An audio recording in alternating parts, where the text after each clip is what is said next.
would defend to the death his right to do everything he does. The thing that I find unusual, and it's not a criticism so much, but his targets are underdogs. And comedy traditionally has picked on people in power, people who abuse their power. Women and gays and immigrants are kind of, to my way of thinking, underdogs. And, he ought to be careful because he's Jewish. And a lot of the people who... Let's listen to George Carlin foreshadowing many right-wing comics today, shall we? Well, I think he's appealing largely. I think his core audience are young white males who are threatened by these groups. I think a lot of these guys aren't sure of their manhood because that's a problem when you're going in through adolescence. Am I really? Could I be? I hope I'm not one of them. And the women who assert themselves and are competent are a threat to these men, and so are immigrants. It's almost too on the nose for what I'm about to play. More from Carlin in a moment. Heard you got deported, dude. Bye. We turn to this guy.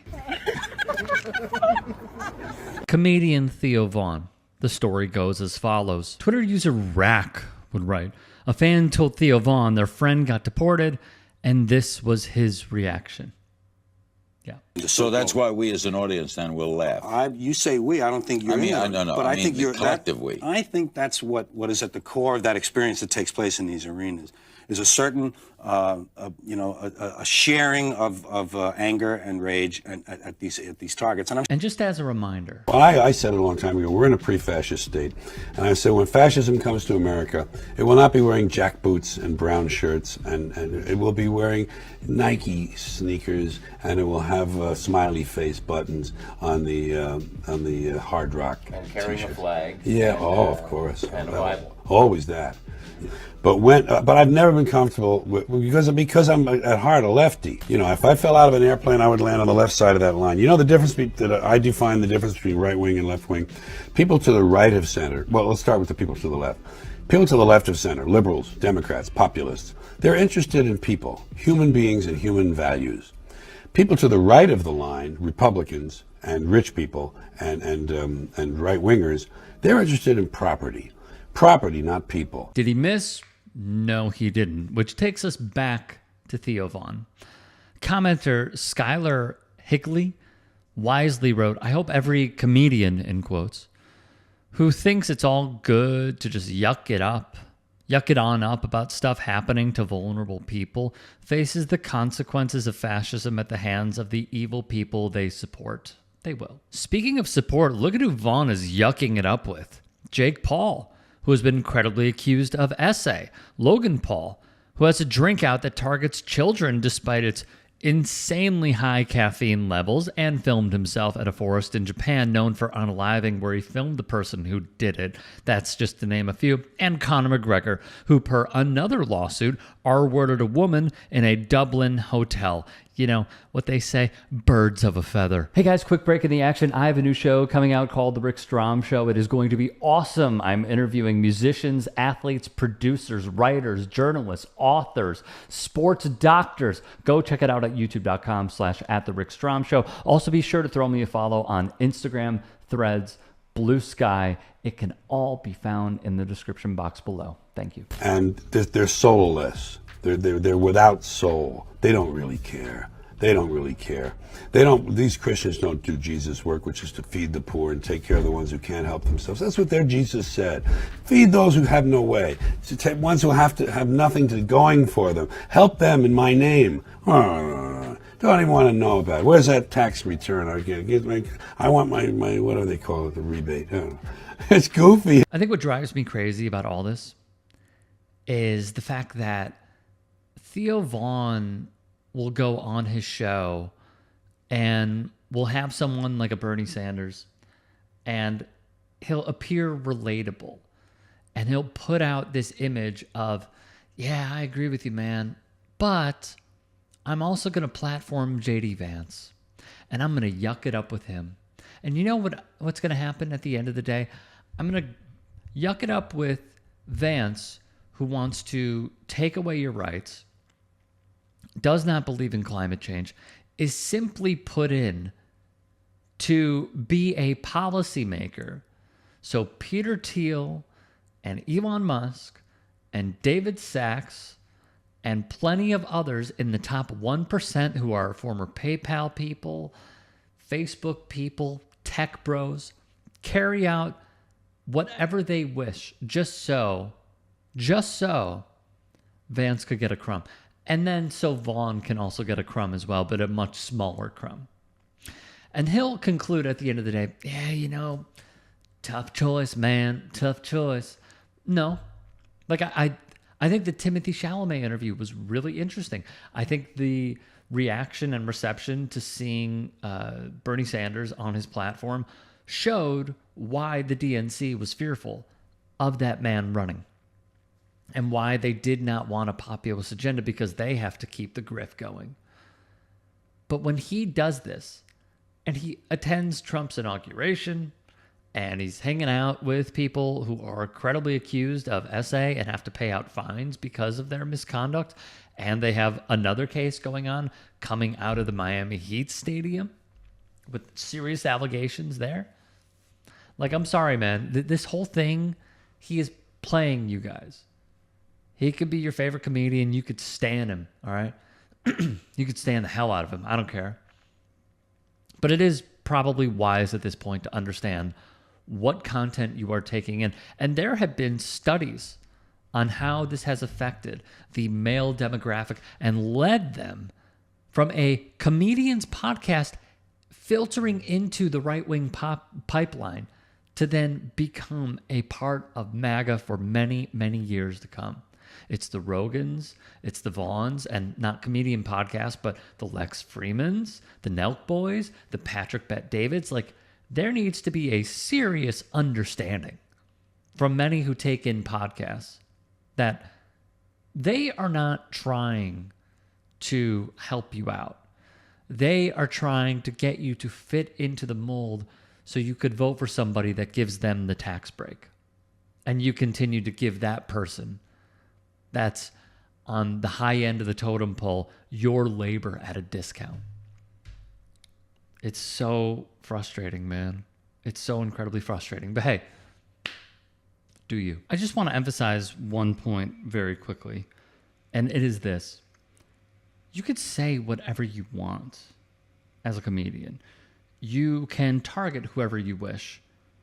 But it really says a lot, and I mean a lot, about your character.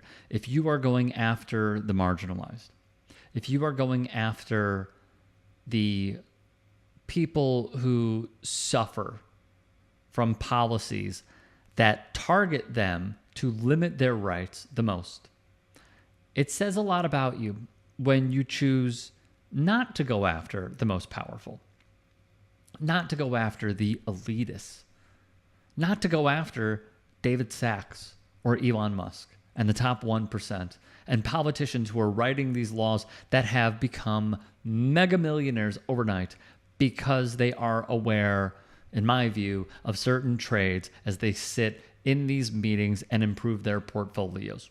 It says a lot about you. And I think that's why a lot of people are turned off at this form of comedy, because it's not comedy at the end of the day. It's just downright degrading.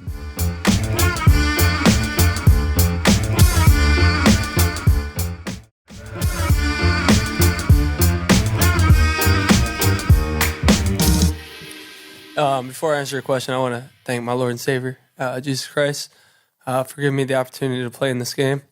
I wrote on my hand Proverbs 27:17. As iron sharpens irons, so should one man sharpen another. And I think, like I said throughout the week, us in Ohio State were the two teams who praised Jesus Christ the most, and I think that we strengthened each other in our faith, in our faiths through coming to this game and competing against each other. So I'm happy to see godly men come out on top, no matter what the circumstance is. I'm very,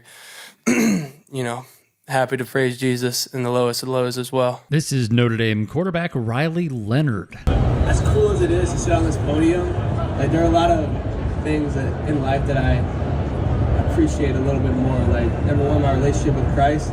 That's something that's free, and I feel like leaving church or seeing one of my family members get baptized or something like that, I feel a lot more, gratitude after that than winning the Orange Bowl against Penn State. And he is a big JC guy. Let's go back to the quote that stood out the most in that first clip. You know, us and Ohio State were the two teams who praised Jesus Christ the most. That is jarring and needs to be examined. He's implying because they prayed more than anybody, they were rewarded with going to the national championship game in college football. Was that how God works? Where he sees praying the most on the field gets into the championship game. Do you ever read the verses that you read under your eyes? Jesus says not to do these things in public and for the attention of others. Realize you're living off your mama and daddy's faith right now. No, you think you got your narrative on how the world works for everyone because you won a football game. But if you really believe that your God got you into the championship because he saw your team pray the most on the field, then your God is vain and not worthy of my worship. TikToker Brandon Triola shared his thoughts. Across social media, he was praised, widely praised for how beautiful it is, and you believe in Jesus, and you understand the Lord's power, and et cetera, et cetera. And I understand this isn't going to come off great for everyone, but I consider it kind of crazy, considering at the same time this game was being played, fires are ravaging across Los Angeles, and people's lives are being ruined. I don't understand how one can think that God gives two about who wins the Notre Dame Penn State game.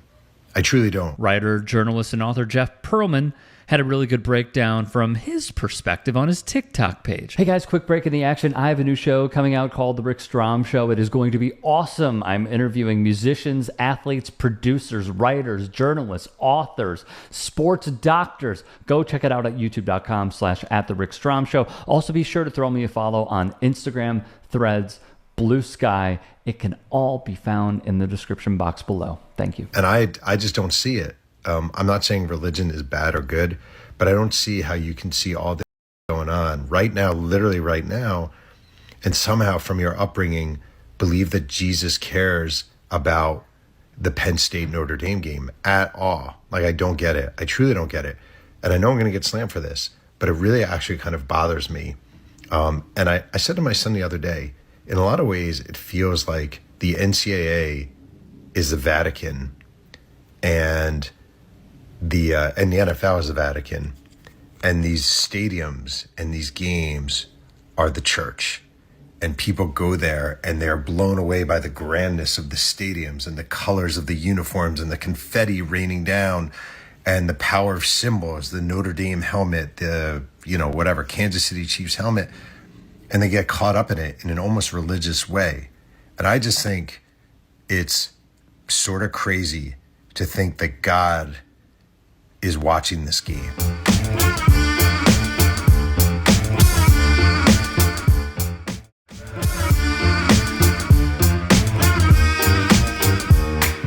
What Leonard stated prior to the Natty were the two main teams to just publicly display our faith the most. I truly believe that Jesus was looking over both our shoulders throughout the season and put these two teams on a pedestal for a reason. Okay. College football media member Roger Sherman wrote above it. Riley Leonard. Every week, Jesus puts together his top 25 ranking and puts Notre Dame on top because we love him the most. Catholic Notre Dame fan watching at home. Are you sure we're the same religion as this guy? Reddit College Football too had some fun. Per Riley Leonard, the Lord Jesus Christ was actively working against 14 of Notre Dame's opponents this year, but is also a massive Northern Illinois fan. Showing, not only the hypocrisy on full display from Riley Leonard and, logic, but that last part was when Notre Dame lost at home to Northern. Not only us, but Ohio State as well. I think we're the two main teams to publicly display our faith the most. And I don't know if this is some divine teaching, who put us here, but I truly believe that Jesus, was looking over both of our shoulders throughout the whole season and put, these two teams on a pedestal for a reason. More from Perlman. Again, I know I'm going to get killed for this. I don't understand it, though, at all. To me, it actually shows a lack of perspective, not a beautiful perspective. I don't get it. And does that mean that God rewarded you more than someone else? Because I assure you there are people in California who have deep, deep, deep faith in Jesus and in God who lost everything they owned. So does that mean God was looking over you, Notre Dame quarterback, but not looking over them? Does it mean you prayed a certain way that was correctly and they did not? And then people respond by saying, well, God works in mysterious ways. And that just feels like a very convenient way for me to justify something horrible happening to one person and something wonderful happening to someone else. And lastly, I do think it's very easy to feel emboldened by the power of God when something amazing happens to you, and then explain it away when something bad happens to you by saying, wow, it's all a mystery. The whole thing, just watching that last night, like, he's just a kid, so I'm probably being a little harsh, but I know many people like this, watching that last night at the same time my community is being burned to the ground, it did not, I didn't love it. I am shockingly going to give Riley Leonard credit on one thing. He credited his Lord and Savior in a loss. Usually, we only hear this in a win. I think what is rather relevant is we are seeing the destruction in Gaza, and many of those people being Christians. We are seeing the destruction taking place in the Sudan, the destruction taking place in the Congo, people being deported in this country because of the amount of fear mongering and how you're not really that religious if you don't vote for this candidate. The amount of people that are being poisoned by our food. The amount of animals that are going extinct. The wildfires that have ravaged California and San Diego. How climate change is quite literally leading to our potential demise. But hey, at least for Riley Leonard, God is a fan of his.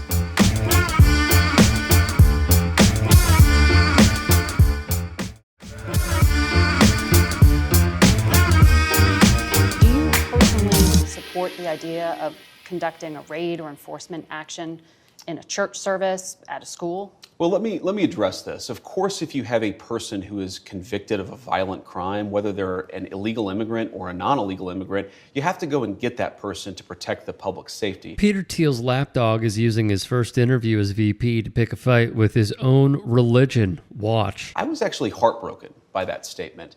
And I think that the U.S. Conference of Catholic Bishops needs to actually look in the mirror a little bit and recognize that when they receive over $100 million to help resettle illegal immigrants, are they worried about humanitarian concerns, or are they actually worried about their bottom line? We are going to enforce immigration law. We're going to protect the American people. Yeah. Donald Trump promised to do that. And I believe the U.S. Conference of Catholic Bishops, if they're worried about the humanitarian costs of immigration enforcement, let them talk about the children who have been sex trafficked because of the wide open border of Joe Biden. You personally let them talk support about them going into people like schools Laken and Riley churches. who were brutally murdered. I support us doing law enforcement against violent criminals, whether they're illegal immigrants or anybody else, in a way that keeps us safe. It's really rich to hear J.D. Vance, of all people, whining about the Catholic Church, only caring about the bottom line, given he's one of the highest-ranking members of the Republican Party, whose sole function is to protect the bottom line of the ruling class.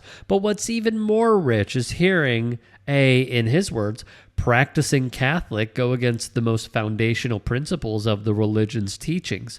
Specifically, this was what he was responding to on Face the Nation. Immigration policies. A prominent Catholic Church leader said, quote, some provisions contained in the executive order, such as those focused on the treatment of immigrants and refugees, are deeply troubling and will have negative consequences in their view. We think we have to speak to many of these policies, which we see as going against some of the basic tenets of our faith, frankly.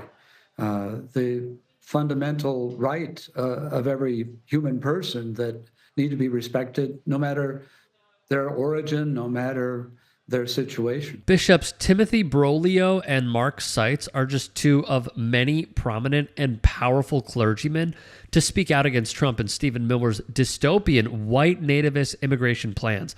Now, just to be clear, we're no fans of the Catholic Church and its dark history, but it's undeniable that the message of treating immigrants and migrants with humility instead of cruelty is needed now more than ever. Remember this? Hey guys, quick break in the action. I have a new show coming out called The Rick Strom Show. It is going to be awesome. I'm interviewing musicians, athletes, producers, writers, journalists, authors, sports doctors. Go check it out at youtube.com/@TheRickStrom Show. Also be sure to throw me a follow on Instagram, Threads, Blue Sky. It can all be found in the description box below. Thank you. And the people who pick our crops and clean our office buildings, who labor in poultry farms and meatpacking plants, who wash the dishes after we eat in restaurants and work the night shifts in hospitals, they may not be citizens or have the proper documentation, but the vast majority of immigrants are not criminals. They pay taxes and are good neighbors. They are faithful members of our churches and mosques, synagogues, wadara, and temples. I ask you to have mercy, Mr. President, on those in our communities whose children fear that their parents will be taken away, and that you help those who are fleeing war zones and persecution in their own lands to find compassion and welcome here. You could tell this sermon from Bishop Mary Ann Buddy was exposing just how fragile Trump's ego is with every passing second. And considering his immediate reaction to getting scolded in front of the whole world, it's no wonder why JD took up the fight himself when given the opportunity. What did you think of What did you think of the service? What did you think? Did you like it? Did you find it exciting? Not too exciting, was it? I didn't think it was a good service, no. Thank you very much. Thank you, press. Thank you, press. They can do much better. Trump responded on his social media platform this morning, saying, in part, quote, the so-called bishop who spoke at the National Prayer Service on Tuesday morning was a radical left, hardline Trump hater. She was nasty in tone and not compelling or smart, end quote. Now, one Catholic cardinal is slamming Vance for going after the American Conference of Catholic Bishops for daring to challenge their authority. I was really disappointed with what he said on Face the Nation the other day. Yeah.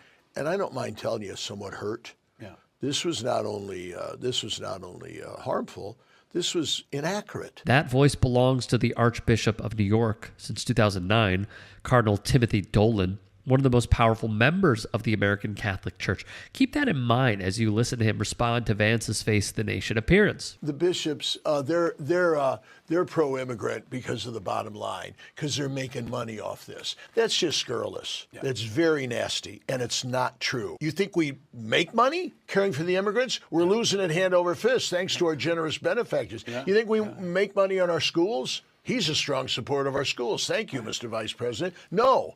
You think we make money on our health care? No. We're not in a money-making business. And for him to imply that the motive in caring for the immigrant, which, by the way, the government asks us to do. So I was a guy who has struck me as a gentleman and a thoughtful man, and from whom I'm still expecting great things. I hope it was an uncharacteristic moment. That last sentence really puts his condemnation of Vance into perspective. Dolan admitting that he thinks of JD as a gentleman and thoughtful man who he expects to see great things out of in the future leads us to believe that he's not entirely unhappy with some of Trump and Vance's other policies and rhetoric. So speaking out this forcefully on this specific issue of immigration signals that the church has a limited amount of tolerance for such blatantly inhumane policies and just may be an ally to the left, at least on this one issue going forward. At least, we hope. If you can and are willing, please become a paid member here at TYT Sports. And or go to tyt.com/join. In addition, you can follow me on Twitter, Instagram, and TikTok. Appreciate it. Have a great day.